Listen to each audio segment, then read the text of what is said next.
Bonjour Isabelle Saporta, journaliste, vous aviez fait sensation avec le livre noir de l'agriculture. Foutez-nous la paix. Mais ce n'est pas à vous que je m'adresse, c'est vous qui vous adressez à qui à travers le titre de ce livre? À tous nos décideurs, à tous nos hommes politiques dont je trouve qu'il manque cruellement de courage, en fait, pour tout vous dire.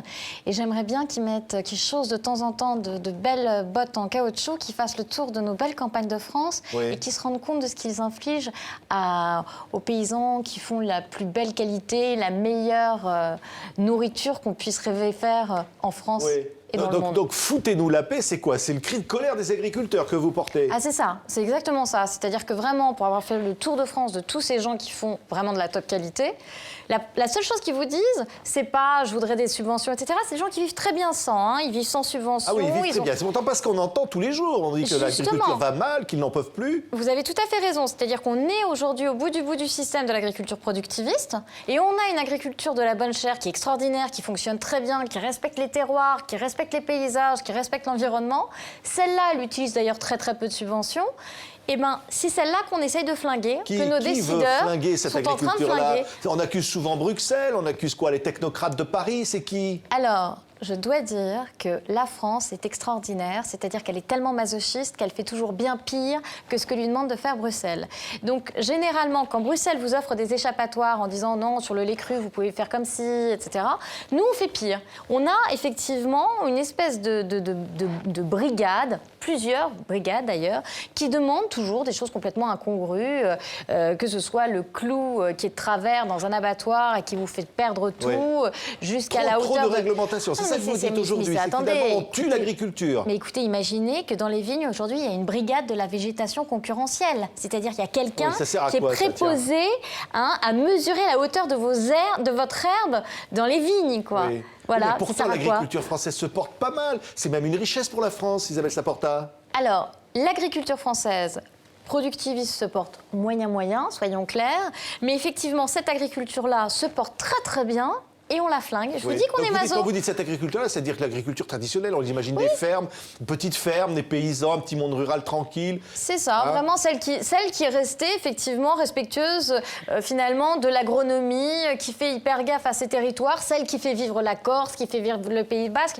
Regardez le Mont-Saint-Michel aujourd'hui, ça c'est une de nos merveilles, le Mont-Saint-Michel. S'il n'y avait pas des brebis, s'il n'y avait pas ces agneaux de présalés, je veux dire, le Mont-Saint-Michel n'aurait pas l'air de ce dont il a l'air aujourd'hui. Donc il y a un moment, nos élevages font nos paysages, voilà. Et puis par ailleurs, ce sont des gens qui nous nourrissent bien, nous, et qui font qu'on mange des bonnes choses, et qui font qu'on est en bonne santé. Donc ça marche quand même pas si mal, finalement.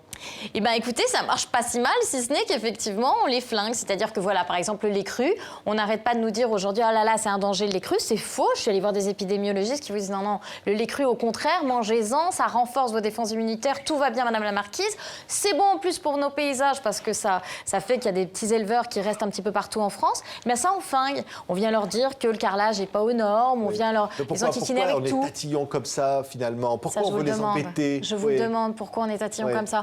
Parce qu'on parle aujourd'hui beaucoup du principe de précaution. Et le principe de précaution, moi, je vais vous dire ce que c'est. C'est le fouet de l'industrie agroalimentaire. C'est le fouet de la standardisation. C'est-à-dire qu'aujourd'hui, les seuls qui soient dans les normes qu'on impose aujourd'hui, c'est les grands industriels.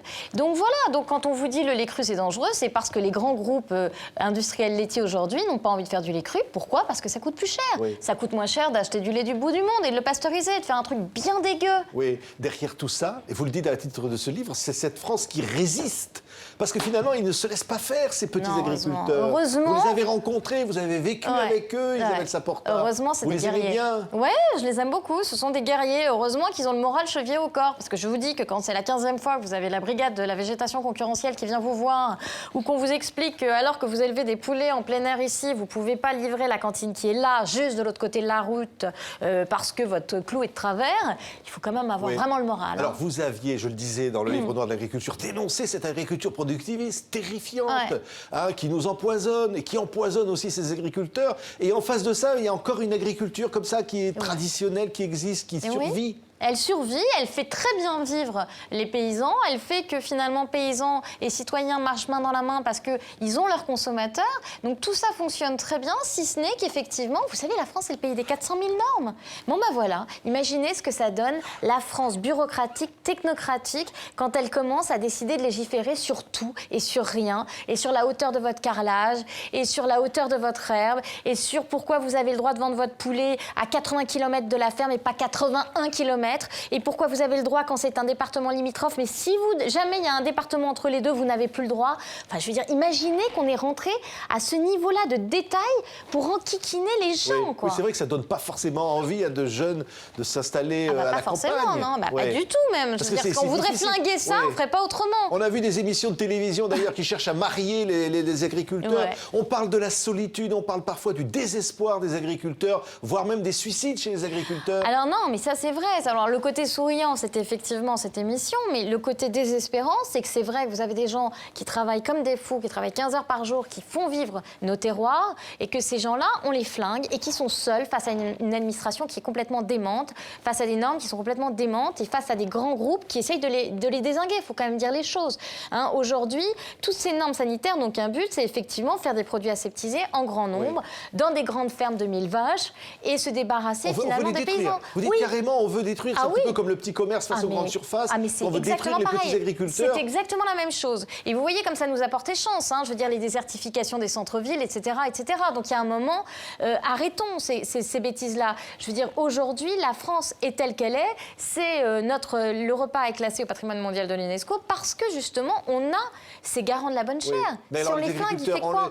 On leur donne encore des subventions. C'est pas ça qu'ils veulent finalement. C'est ça que vous dites? Non, alors ça, c'est clairement pas ça qu'ils veulent. Et aujourd'hui, c'est vrai que ça a été un choix politique. Ça a été de dire, faites en grande quantité, des produits très standards, bas de gamme, et on compensera parce qu'en fait, on ne vous les achètera jamais au bon prix, donc on compensera en donnant de l'argent. Moi, je pense qu'aujourd'hui, il faut justement repenser complètement le logiciel et dire... on va payer le juste prix, le prix qu'il faut. C'est-à-dire si on doit les aider, on va être très clair. C'est-à-dire plus cher. Si on doit les aider en tout cas, ou si on doit aider les consommateurs à acheter ces produits qui seront plus chers, il faut repenser le système, si vous voulez. Ce que je pense, c'est qu'aujourd'hui, on doit arrêter de subventionner pour faire des produits standards, pour pas dire des produits de merde, que les agriculteurs n'arrivent pas à vendre, dont les consommateurs ne veulent plus, et effectivement, dont les agriculteurs ne vivent pas. Vous voyez ce que je veux dire? Aujourd'hui, l'agriculture productiviste, c'est une agriculture qui pollue et qui ne fait pas vivre ses paysans. Donc les consommateurs n'en veulent plus, ils veulent cela, mais qu'on leur foute la paix. Voilà, ben, vous l'avez dit, c'est d'ailleurs le titre du livre. Foutez-nous la paix, c'est publié chez Albin Michel. C'est un livre choc dont on parle beaucoup. Merci Isabelle Saporta d'avoir été notre invitée.